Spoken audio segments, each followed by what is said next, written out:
entidades e organizações da sociedade civil entregaram uma carta ao presidente do Tribunal Superior Eleitoral em um repúdio a esses ataques que Bolsonaro vem fazendo no seu discurso ao sistema eleitoral, né? Muita gente está com bastante medo disso, falando é uma ameaça de golpe, como o senhor mesmo falou agora há pouco, né? O ministro Edson Fachin recebeu o documento em uma reunião com integrantes dessa coalizão para a defesa do sistema eleitoral. O grupo é formado por mais de 200 organizações. São atores, atores nesse processo político brasileiro, tem a articulação dos povos indígenas do Brasil, a Associação Brasileira dos Juristas pela Democracia e Coalizão Negra por Direitos. Eu queria entender, professor Mairovitch, qual é a força de movimentos como esse, né, dessa preocupação da sociedade civil em relação ao que está acontecendo no Brasil, e qual deve ser a resposta, né? Eu acho que essa que é a grande questão. Qual deve ser a resposta do ministro Edson Fachin, do Supremo Tribunal Federal, em relação a tudo isso? Olha, em primeiro lugar, essa manifestação, ou melhor, essa provocação feita junto ao tribunal é importantíssima. Mostra que a sociedade civil está atenta e postula, junto ao órgão competente, providências. Uma manifestação dessas não se faz à toa. O Josias lembrou há pouco a expressão usada pelo Bolsonaro, que a eleição será conturbada em razão do que vem acontecendo.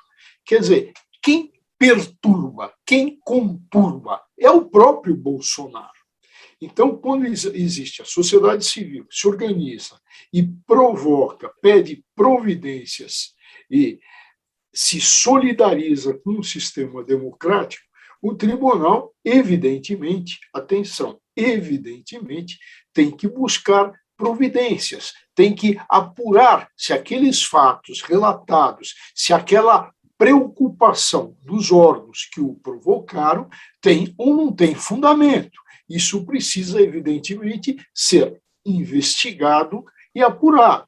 Agora, os indicativos, eu volto a essa palavra que tem muita força, o que está indicando é que, efetivamente, existe essa atuação do Bolsonaro e dos seus, que é golpista, e a necessidade, a partir do momento que ele, presidente, fala que a eleição não será simples, será conturbada, e ele fala e bate na tecla da falta de confiança no sistema eletrônico, é sinal que o tribunal precisa tomar algumas providências no sentido de pacificar, de trazer tranquilidade para o período eleitoral.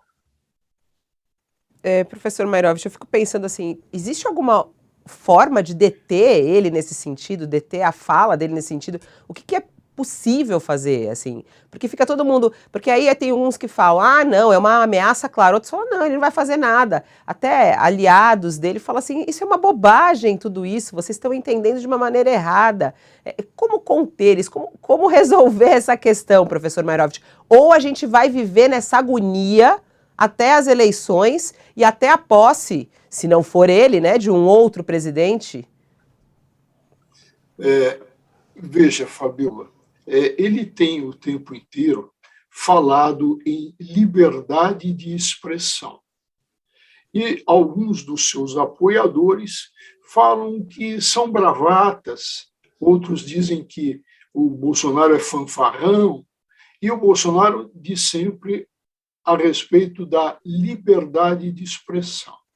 Ora, o que o Supremo entende, já entendeu reiteradamente sobre liberdade de expressão, que ela tem limites. Limites. E qual é a função do Estado? A função do Estado é dar, em período eleitoral, e por meio de um tribunal que nasce em 1932 para acabar com abusos governamentais, plutocracia, caciquismo, onde até morto votava, então aí nasce a justiça eleitoral, e que o Getúlio Vargas extinguiu e depois ela volta, na ditadura Vargas, após a ditadura ela volta, ela existe para isso, para dar tranquilidade, paz, que é uma das funções do Estado.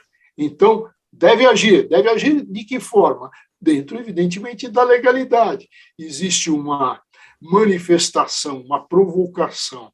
A gente pode até dizer que essa provocação pode gerar um procedimento onde o presidente será ouvido, se estabelece o contraditório e se decide se ele está abusando ou não, sem prejuízo, atenção, sem prejuízo de se ter, pelo abuso do poder, o impeachment